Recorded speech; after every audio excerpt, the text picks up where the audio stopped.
You never really think about the words. Let me tell you the story. Francis Scott Key was a lawyer in Baltimore. The colonies were engaged in a vicious conflict with the mother country, Britain. Because of this, both sides had accumulated prisoners. The young American government leaders went to the British and said, "Let us negotiate for the release of these prisoners. We want to send a man out to discuss this with you." Britain was holding American prisoners in boats about 1,000 yards offshore.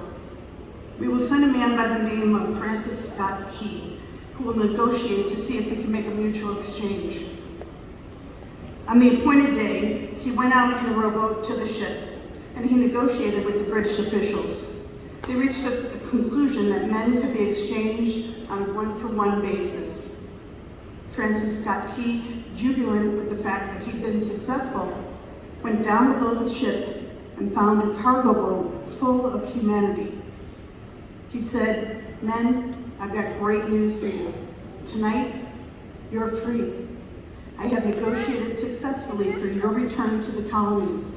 You'll be taken out of this boat, out of this filth, out of your chains." As he went back up on board to arrange for their passage to shore, the British Admiral arrived and he said, "We have a slight problem.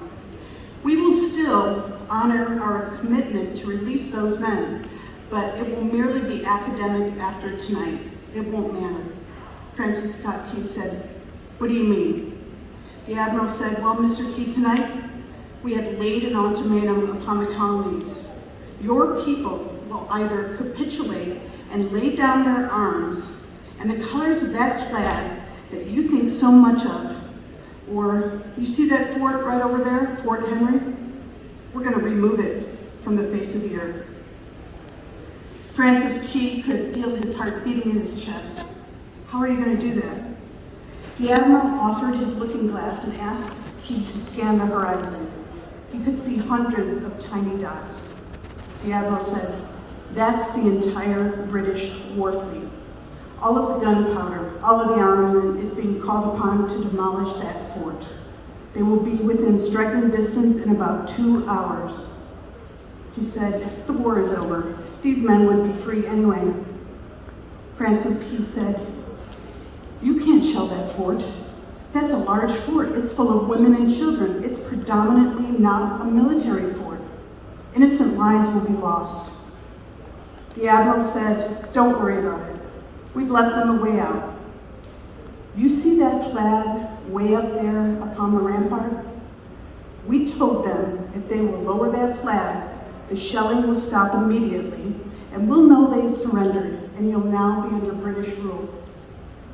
Francis Scott Key went down below and told the men what was about to happen. They asked, "How many ships?" He answered, "Hundreds." The ships got closer, and Francis Scott Key went back up on deck and he said, "Men, I'll shout down to you what's going on as we watch." Twilight began to fall, as the haze hung over the ocean as it does at sunset. Suddenly, the British war fleet unleashed. Francis said the sound was deafening. There were so many guns that there was almost no relief. He said it was absolutely impossible to talk. He said, although the sky was dark, it was suddenly lit with a red glow. From down below, the men, the prisoners, asking, "What have we done with the flag? Is the flag still flying over the rampart? Tell us about the flag." 1 hour, 2 hours, 3 hours into the shelling. Every time a cannon would explode and it would be close to the flag, he could see the flag in the illuminated red glare of that bomb. Francis Scott Key would report down to the men below, "It's still up. It's not down. Our flag still stands." The Admiral came and he said, "Your people are insane. What's the matter with them? Don't they know this is an impossible situation?" Francis Scott Key said at that moment, he remembered George Washington, what George Washington had said, and he told the Admiral, "The thing that sets the American Christian apart from all other people in the world is that he will die on his feet before he'll live on his knees." The Admiral scoffed and he said, We now have instructed all of the guns to focus on the rampart to take that flag down. We don't understand something. Our reconnaissance tells us that that flag has been hit directly again and again, yet it's still flying. We don't understand this, but now we are about to bring every gun for the next 3 hours to bear down on that point. Francis Scott Key said the barrage was merciless, but he could hear the men down below praying, God, keep that flag flying. God, we trust in you to keep us right.